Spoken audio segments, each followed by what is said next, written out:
Ibinahagi ni veteran boxing analyst attorney Ed Tolentino na may gustong iparating si pambansang kamao Manny Pacquiao sa isang hakbang na ginawa niya sa kanyang karibal na si Floyd Mayweather Jr.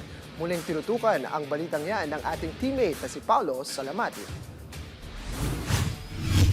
Sa gitna ng umiinit na tensyon sa inaabangang rematch ni na 8th Division World Champion Manny Pacquiao at boxing icon na si Floyd Mayweather Jr. sa darating na Setyembre, isang bagong isyu ang sumingit matapos gumawa ng isang di inaasahang hakbang ang Pinoy boxing icon. Kamakailan lamang ay nabili ni Pacquiao ang isang boxing gym na matatagpuan sa Hollywood, California.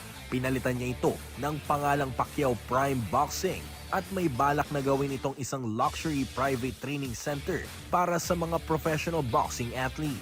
Dahil dito, umani ng malawak na atensyon ang nasabing pagbili ni Pacquiao matapos malaman na ang nasabing gym ay dating pag-aari pala ng kanyang longtime rival na si Mayweather. Ang gym sa Hollywood ay isa sa mga itinayong boxing at fitness club ng kampo ni Mayweather noong 2018 matapos siyang magretiro sa professional boxing noong 2017. Pero sa paglipas ng panahon, unti-unting bumagsak ang marangyang buhay ni Mayweather na naging dahilan ng kanyang problemang pinansyal, kabilang ang iba't ibang kaso kaugnay ng utang sa buwis, upa at mga alahas na aabot sa milyong-milyong dolyar. Sa latest episode naman ng YouTube account na Boxer Shorts with Attorney Ed Tolentino, ibinahagi nito ang mensaheng nais iparating ni Pacquiao sa pagbili ng pagmamay-ari ni Mayweather. Ang naging pagbili ni Manny Pacquiao ng boxing gym ni Mayweather ay isang pasimpleng suntok ni Manny Pacquiao dito kay Floyd Mayweather Jr. So ano masakit dito mga kaibigan? Manny Pacquiao could have purchased or bought any other gym. Pero ito ang kanyang kinuha.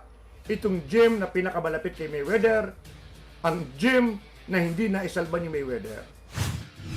Dagdag pa ni Tolentino na asahan ng mga boxing fans na makadaragdag ito sa magandang kwento sakaling matuloy ang laban ng Pacquiao at Mayweather sa darating na Setyembre. Pero itong nangyari ito. Itong nangyaring pagbili ni Pacquiao ng gym ni Mayweather, ito po hindi ordinaryong istorya, sabi ko nga. Ito yung magiging karagdagang drama sa kanilang upcoming rematch. At yan ay tinatandaan ni Mayweather. Nag-iisip na yan ngayon pa lang sa kanyang rest back kay Manny Pacquiao. Sa huli, ang pagkuha ni Pacquiao sa dating negosyo ni Mayweather ay maituturing na isang malinis na suntok at isang paalala kung sino nga ba ang totoong nakatayo ngayon sa matibay na posisyon. Paulo Salamatin para sa Atletang Pilipino, para sa Bagong Pilipinas.